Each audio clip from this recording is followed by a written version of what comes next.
Assalamu alaikum, dear 7th class students. We are doing maths. आज का topic है profit and loss percentage. Profit यानी नफ़ा, loss it means Urdu में हम कहते हैं नुकसान. बिजनेस के दौरान हम चीज़ों की सेल करते हैं. कभी कभार मेन मकसद होता है बिज़नेस का प्रॉफिट कमाना यानी कि नफ़ा कमाना. कभी कभार हमें लॉस होता है, लॉस भी होता है, नुकसान होता है. तो आज हम यही प्रॉफिट और लॉस परसेंटेज निकालना सीखेंगे. We will learn profit and loss percentage, how to find profit and loss percentages during business transactions. So let's start. पहला क्वेश्चन हम लेंगे. Tell what is the profit or loss in the following transactions. Profit or loss. Tell what is the profit or loss in the following transactions. Also find percent or profit percent or loss percent in each case. हमें business transactions में देखना है profit और loss कितना हुआ है. हमारे पास कुछ बिजनेस ट्रांजैक्शंस दी गई हैं क्वेश्चन में. हमें देखना है प्रॉफिट और लॉस कितना हुआ है इन ट्रांजैक्शंस में, और ये भी देखना है प्रॉफिट परसेंट और लॉस परसेंट कितना रहा. तो पहली बिजनेस ट्रांजैक्शन है gardening shares bought for rupees 250 and sold for 325. हमें देखना है इसमें लॉस हुआ है या प्रॉफिट, और प्रॉफिट अगर हुआ है तो इसकी परसेंटेज देखनी है, या लॉस अगर हुआ है तो इसकी भी परसेंटेज देखनी है. हमारे पास दिया हुआ है कॉस्ट प्राइस.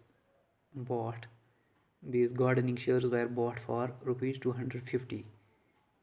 इतने में खरीदी गई थी ये shares. And sold for 325 rupees में इन शेयर्स को सोल्ड आउट किया गया यानी कि बेचा गया. तो हम देखेंगे,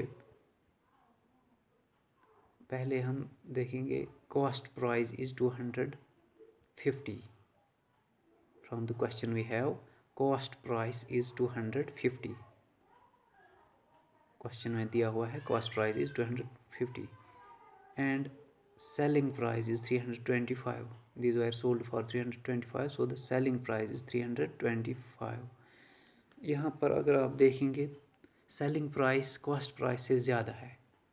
since selling price is more than cost price, इसलिए यहाँ पर क्या हुआ है profit. So there is a profit, यानी कि 250 रुपीज़ में खरीदे गए थे तो सेलिंग प्राइस इसका है 325, 325 रुपये में ये बेचे गए थे.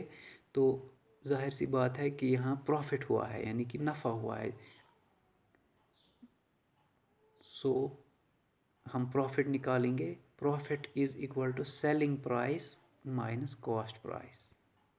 आपको ऑलरेडी आप वेल अवेयर हैं इस बात से. Profit is equal to selling price minus cost price.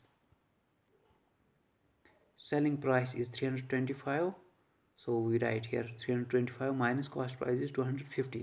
325 minus 250 इसका हम सब्ट्रैक्शन करेंगे तो 75. so profit is 75 rupees.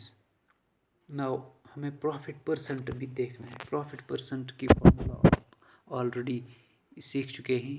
आपको पता है profit percent is equal to profit divided by cost price into 100. Profit percent किसके बराबर होता है? Profit divided by cost price into 100. So we will write profit is 75, cost price was 250 into 100. इसका हम simplification करेंगे. 75 डिवाइड 250 इंटू 100. दिस 0 and 0 अगर हम इसको कैंसिल करें तो 5 5s और 25, 5 1s और 5, 5 5s और 25, यहाँ पर 15 रहता है. और फिर से हम सिंप्लीफाई करेंगे. 5 1s और 5, 5 3s और 15. तो यहाँ पर क्या रहा? 3 इंटू यहाँ पर है 10. सो 30. Profit percent is 30%. या हम ऐसे भी लिख सकते हैं 75 इंटू 100 इज 7500 डिवाइड बाई 250. इसका सिंप्लीफिकेशन करेंगे. 0 and 0 हमने कैंसिल किया है. 750 divide by 25. So this will become 30%.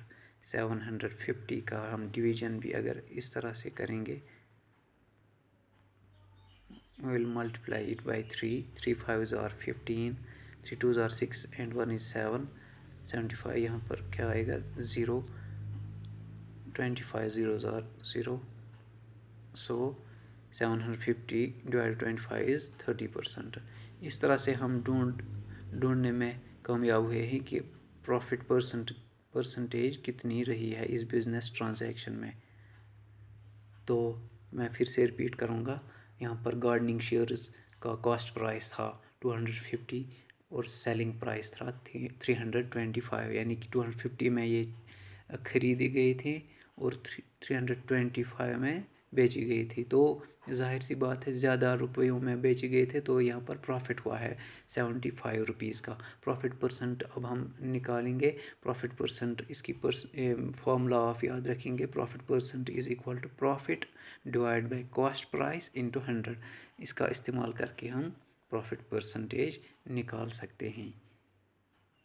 हम एक और एग्जाम्पल ट्राई करेंगे ताकि आप इस फॉर्मूला को अप्लाई करने में आपको कोई प्रॉब्लम ना आएगी. We have another business transaction. A refrigerator bought for rupees 12,000 and sold for rupees 13,500. एक रेफ्रिजरेटर ख़रीदा गया है 1200 रुपीज़ में और इससे बेचा गया है 13,500 रुपीज़ में. अगर आप गौर से देखेंगे तो यहाँ भी कॉस्ट प्राइस सेलिंग प्राइस से कम है. या हम इन अदर वर्ड्स हम कहेंगे selling price is more than cost price. तो यहाँ भी प्रॉफिट हुआ है. इस बिज़नेस ट्रांजैक्शन में भी प्रॉफिट हुआ है. तो हम इस तरह से लिखेंगे.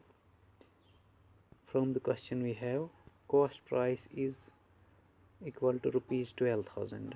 It is given in the question. Selling price is 13,500 rupees, also given in the question.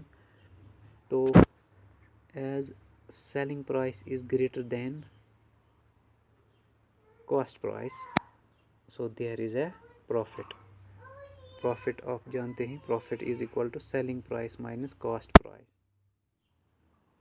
Selling price minus cost price. Selling price is 13,500 minus cost price is 12,000. इसका सब्ट्रैक्शन हम करेंगे तो प्रॉफिट हमारे पास कितना आया है? 1,500 रुपीज़. अब हम इसकी प्रॉफिट परसेंटेज देखेंगे. आपको याद है profit percent is equal to profit divided by cost price into 100. तो हम लिखेंगे profit percent equal to profit divide by cost price into 100. Profit के बदले हम लिखेंगे 1,500 डिवाइड बाय कॉस्ट प्राइस के बदले 12,000 इंटू 100. इसको आप सिंप्लीफाई करेंगे. It will become 1,500 into 100. It will become 1,50,000 divide by 12,000. These 3 zeros we will cancel, तो यहाँ पर सिंप्लीफाई होगा थोड़ा सा। 150 डिवाइड बाई 12, इसका डिवीजन हम करेंगे 150 divide by 12, 150 divided by 12, 1 12s are 12, 5 minus 2 is 3, here we'll get 0, 12 2s are 24, 10 minus 4 is 6, तो यहाँ पर पॉइंट आएगा, यहाँ पर 0, 12 5s are 60, so 12.5, 150 divided by 12 is 12.5%. So 12.5% is the profit in this business transaction. आपके लिए मैं यहाँ पर कहूँ कि अगर किसी बिजनेस ट्रांजैक्शन में लॉस होता है, यानी कि कॉस्ट प्राइस अगर ज़्यादा होता है सेलिंग प्राइस से, तो नॉर्मल सी बात है कि वहाँ पर लॉस होगा। तो लॉस परसेंटेज आप किस तरह से निकालेंगे? आप लिखेंगे प्रॉफिट के बदले loss divided by cost price into 100, तो इस तरह से आप लॉस परसेंटेज भी निकाल सकेंगे। Hope you have got the